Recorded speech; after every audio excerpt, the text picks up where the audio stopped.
ঋণের বোঝায় যারা জর্জরিত, বিষ্ণু ইসলাম চমৎকার একটা দোয়া শিখিয়েছেন। আমাদের অনেকে ঋণের বোঝায় জর্জরিত, আছে না নাই? এদিকে কেউ আছেন?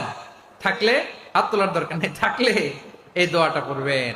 এক সাহাবীর নাম আবু উমামা, নামাজের ওয়াক্ত ছাড়া উনি মসজিদে যেয়ে বসে আছে। বিষ্ণু বললেন, কিরে আবু উমামা, নামাজের তো ওয়াক্ত হয় নাই, মসজিদে কি? সাহাবী বলে, হুমুমুন লাজিমাতনি ওয়া দুয়ুন। নবী গো, ঋণের বোঝায় এমন টেনশনে আছি, ঘরে থাকতে পারলাম না, মসজিদে চলে আসছে। বিষ্ণু বলেন, আমি কি তোমার এমন একটা দোয়া শিখাবো যেটা পড়লে আল্লাহ তাআলা তোমার ঋণের বোঝা হালকা করে দিবেন? আবু মামা বললেন, ইয়া রাসূলুল্লাহ, অবশ্যই শিখাবেন। বিষ্ণু বললেন, তাহলে তুমি পড়বা, আল্লাহুম্মা ইন্নী আউযু বিকা মিনাল হাম্মি ওয়াল হাযান ওয়া আউযু বিকা মিনাল জুবনি ওয়াল বুখল ওয়া আউযু বিকা মিন গালাবাতিদ দাইনি ওয়া কাহরির রিজাল। ও আল্লাহ, তোমার কাছ থেকে দুশ্চিন্তা থেকে পানাহ চাই, কৃপণতা, ভীরুতা, অলসতা, কার্পণ্যতা, এই সব কিছু থেকে, মানুষের কঠোরতা, আমার উপর মানুষের আধিপত্য এবং ঋণের বোঝা থেকে পানাহ চাই।